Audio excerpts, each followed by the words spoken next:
লংকালৈ মই বহুবাৰ আহিছোঁ। আমি জুবিনে মই লংকাত আগতেও কিবা চিৰিটিছো বুলি কয় টিকেট লগা প্ৰগ্ৰেম আমি বহুবাৰ গৈছোঁ। ইয়াত হোজাই লংকা আমাৰ খুব মানে হেৰি আৰু চিনাকি মৰমৰ জেগা। আমি আগতে এইবোৰ জেগাত 2-3বাৰ প্ৰগ্ৰেম কৰিছোঁ দেই।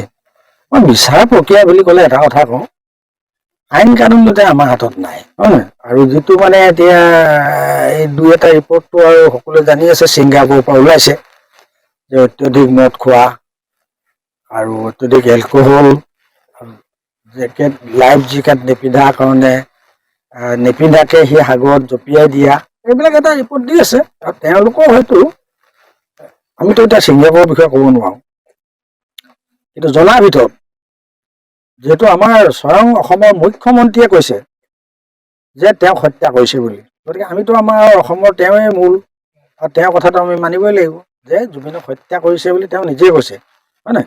অসমৰ মুখ্যমন্ত্ৰীয়ে কৈছে, আমি কোৱা নাই। গতিকে তেওঁ নিশ্চয় এজন অসমৰ মুখ্যমন্ত্ৰী হৈ এই কথাটো তেওঁ নিশ্চয় কিবা এটা জানিছে বা হিন্স পাইছিলে। আৰু তেওঁ কৈছে যে ক'ভিড টাইমৰ পৰা মানে যিটো হেৰি আহিছিলে আমাৰ কি বেমাৰ এইটো কৰোণাৰ দিনৰ পৰা জুবিন গাৰ্গক হত্যা কৰিবলৈ চেষ্টা কৰি আছিলে বুলি এই কথাটো আমাৰ মুখ্যমন্ত্ৰী মহোদয়ে নিজেই কৈছে, হয় নাই? আমি কোৱা নাই। মুখ্যমন্ত্ৰী মহোদয় হ'ল আমাৰ দেশৰ আমাৰ ৰাজ্যৰ ৰজা। ৰজাই গ'লেতো আমি প্ৰজাই মানিবই লাগিব কথাটো। কেছটো হৈছে কি, আমি বিচাৰোঁ মানে কি আৰু অতি আমাৰ অসমৰ এটা সম্পদ, আৰু মইতো আৰু আগতেও কৈছোঁ, মই অন্তত খুব দুখ পালোঁ। জুবিনক যদি সিহঁতি ক'লেহেঁতেন, তাৰমানে জুবিনে সিহঁতক পইচা হিচাপ বিচাৰিম বুলি কোৱা কাৰণে মাৰি পেলালে, এইটোতো ওলাই আহিছে কথাটো দেই। যেতিয়া হেৰিক ক'লে মানে সিদ্ধাৰ্থক যে আজি মানে সিদ্ধাৰ্থক প্ৰথম 5 কোটি টকা বিচাৰিছিলে ঘৰটো বনাবলৈ, সিদ্ধাৰ্থই ক'লে ইমান পইচা নাই বুলি ক'লে হেনো দেই। সেইবিলাক কথা মই এতিয়াহে গম পাইছোঁ, আগতে নাজানিছিলোঁ দেই। আপোনাৰ লগতো ভাল সম্পৰ্ক, সেইটো বেলেগ। মই টকা পইচা কথা নাপাতোঁ নহয়, মোৰ লগত ধেমালি চুপতি বিহু এইবিলাকে, জুবিনৰ সম্পত্তি টকা পইচা এইবিলাকতো মই কেতিয়াও নাপাতোঁ বা গৰিমাৰ লগতো নাপাতোঁ দেই। তাৰ পাছতহে এতিয়া কথাবিলাক ওলাইছে যে জুবিনে হেনো ক'লে যে এই ছিংগাপুৰৰ পৰা অহাৰ পাছতে মোক হিচাপটো আমি কৰিম টকা পইচা, মইনো ঘৰটো বনাবলৈ 5 কোটি টকা কিয় নাপাম। তেতিয়া সেইটো হেনো তেতিয়া হেনো বহুতক মানে ক'লে যে এতিয়া ওলাই আছে এতিয়া কথাটো। বহু বোলে বিহু কমিটিক এইবাৰ সিদ্ধাৰ্থই কৈছিলে এইবাৰ জুবিনৰ শেষ প্ৰগ্ৰেম বুলি। তেওঁ কিয় কৈছিলে? জুবিনেতো কাকো কোৱা নাই। আৰু জুবিনে এটা কথা কৈছিলে যে মই গান কিয় গাওঁ, মোৰ কাৰণে নাগাওঁ, মোৰ কাৰণে এই ল'ৰাখিনি চলি আছে, মানে বজোৱাখিনি বাদ্যযন্ত্ৰী, হয় নাই? অকল বাদ্যযন্ত্ৰী নহয়, থিয়েটাৰ চিনেমা জুবিনৰ গান নহ'লে নচলে। গতিকে জুবিনে গোটেই এটা সাংঘাতিক মানে অসমীয়া মানুহৰ এটা ইণ্ডাষ্ট্ৰী চলাই আছিলে। তাৰোপৰি এই বেমাৰী, এই কোনোবা ৰাতিপুৱালৈকে লাইন লাগিয়ে থাকে, মই নিজে জানো। কোনোবা কেঞ্চাৰ বেমাৰী, কোনোবা TB বেমাৰী, জুবিন দা বুলি ক'লে সেই জেপত পইচাটো লৈ মানে দে তোক 1000 দিলোঁ, তোক 2000 দিলোঁ, তোক 500, তোক কিমান লাগিব এনেকুৱা। আৰু কোনোবাই যদি কয় মোক ভৰিতে লগাব লাগে 7 লাখ 10 লাখলৈকে দি দিয়েহি। গতিকে সেনেকুৱা এটা ল'ৰা, মোৰ কাৰণে ল'ৰা দেই, মোৰ কাৰণে ল'ৰা। মই সদায় মোকতো বুঢ়া সিংহ বুলি মানে খুব সন্মান কৰে, চবতে কয়ো মোৰ দেউতাৰ নিচিনা বুলি।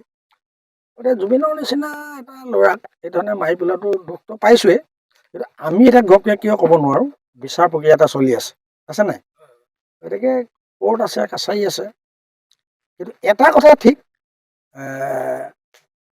এতিয়াতো আজি আৰু শুনিলোঁ দেই, মই নাজানো, শ্যাম কানুৱে কৈ দিছে বোলে যে আমি ছিংগাপুৰত আমি অনুষ্ঠান পতা নাই, এই হিমন্ত বিশ্ব শৰ্মা আৰু ৰিণিকী ভূঞাই পাতিছে, মানে ৰিণিকী ভূঞা শৰ্মাই পাতিছে বুলি আজি হেনো কৈছে বুলি শুনিছোঁহে দেই।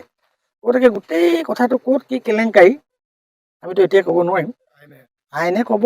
আৰু যিহেতু আইনৰ প্ৰক্ৰিয়া চলি আছে আৰু আইনৰ ওপৰত আমি নহয়, গতিকে শেষত যদি গোটেই বিচাৰ প্ৰক্ৰিয়াটো খুব ভালকৈ নহয়গৈ, তেতিয়া কিন্তু আকৌ হেৰি হ'ব, জুই আকৌ জ্বলিব। সেইটো মানে কি জানো নাই, মানে আমি জুবিনে মই যিকোনো ষ্টেজত আগতে ষ্টেজত মানে উঠিলেই জুবিনে মানে চেনাই বাখৰুৱা গানটো গাব বিচাৰে, আৰু চেনাই বাখৰুৱা গানটোৱে জুবিন আৰু মোৰ চিনাকি।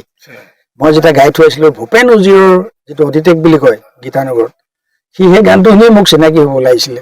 আৰু তেতিয়া তাৰ মানে তাৰ যিটো ষ্টুডিঅ', মোৰ ঘৰ কাহিলীপাৰাত, এই ভঙাগড়লৈকে উঠি গ'লে সি সদায় সিফালে অহা যোৱা কৰে মানে তাৰ ষ্টুডিঅ'লৈ। সদায় গধূলি কিবা লগ পাওঁ আৰু তেওঁ মোক ক'লে, বুঢ়া হেৰি কৰিম, এইবাৰ চেনাই পখৰা গানটো মোৰ নাহৰ কেছেটত গাম দেই। তাৰমানে ইচ্ছা আছিলে। এই নাহৰ কেছেট এটা কয় যে 2 বছৰ কৰা নাছিলে বাৰু, এইবাৰ কৰাৰ কথা আছিলে যে চেনাই মোৰে মন মোহিলি, বোলো গাই খুব ভাল পায়। তেতিয়া ক'লে বোলো হ'ব দে কৰি দিম। বোলে হেৰি মই ছিংগাপুৰৰ পৰা আহোঁগৈ, আহিয়ে মই ৰৈ ৰৈ বিনালে চিনেমাখনো ৰিলিজ দিম, আৰু এই নাহৰত এই গানটো দুইটাই গাম দেই, এনে ক'লে। মই বোলো আগে যা, নাহিলে আৰু। গতিকে সেইকাৰণে তাৰ মানে এটা সোঁৱৰণত, তাৰ মানে সি যে তাৰ আত্মাই যেতিয়া শান্তি পায়, সেইমতে নাহৰ চেনাই পখৰা কেছেটটো কৰিলোঁ।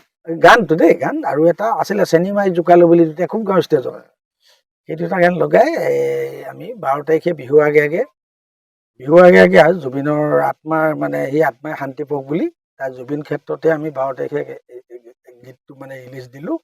হা, আৰু এই ক্ষেত্ৰত আমাৰ আছে আৰু বিখ্যাত আমাৰ বিমান বৰুৱা, আৰু মোৰো ভাই এটা সি অজয় ফুকন বুলি, সি সহায় আগবঢ়ালে, আৰু অন্য বহুত আছে এই বজোৱা মেলা আৰু। কিন্তু আমি মেইনভাৱে বিমান আৰু মই ধৰি লওক এতিয়া হেৰি হিচাপে আছোঁ আৰু ছিনিয়ৰ হিচাপে দেই। গতিকে সেইটো এটা অন্য কথা নহয়, বেপাৰ বাণিজ্য নহয়, মানে জুবিনৰ আত্মাই শান্তি পাওক বুলি এই চেনাই পখৰা গানটো কৰি মানে জুবিন ক্ষেত্ৰত আমি ৰিলিজ দিলোঁ। আৰু মোৰ এই কাৰণে ভাল লাগিছে যে তাৰ মনৰ আশা এটা, যে জীৱনত তাৰ বহুত ঢেৰ আশা আছিলে, ঢেৰ আশাৰ ভিতৰত জুবিনৰ মই এটা হ'লেও সৰু আশা এটা পূৰণ কৰিলোঁ বুলি মই ভাবিছোঁ দেই। সেইখিনিকে ক'লোঁ। আৰু ND 24 ন, ND 24 জৰিয়তে মই সকলোলৈকে নতুন বছৰ বিহু মানে সকলো শুভেচ্ছা জনাইছোঁ। সকলোৱে মদ পানী খাব, কিন্তু কমকৈ খাব।